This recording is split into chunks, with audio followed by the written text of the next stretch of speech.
sukli ka? May 10 ako sa'yo. May 10 ka pala sa akin. Kala ko langgam na ganun eh.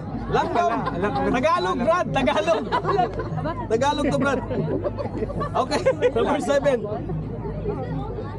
Bakit madaling timbangin ang mga isda? Bakit madaling timbangin ang mga isda?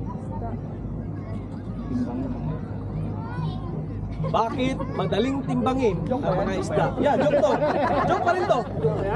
Joke pa rin to. Nakakatawa ba yan? Yes. Bakit madaling timbangin ang mga isda? Basa. Tuyo. Bakit madaling timbangin ang mga isda?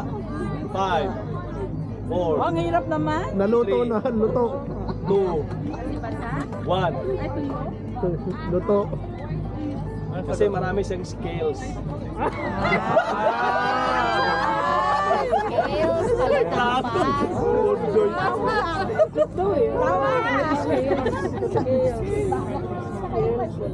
Oh, ito.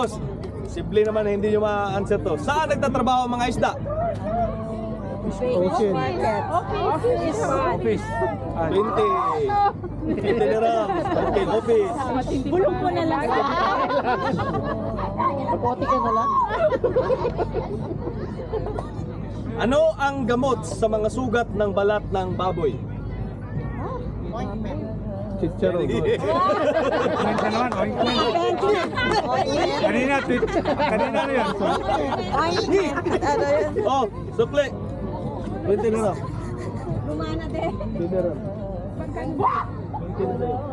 Kanina treatment yun eh. Treatment. Starbucks natin. Ayun, ointment naman. Hindi ka ba dyan? Oh, marami pa masasagot to. May advice na. Basta Gusto natin? Mamaya lang. Okay, thank you, Box. Nabuhay na dugo. Charade ka naman. Ha? Charade ka. Tapos wala namin. Anong charade? Action.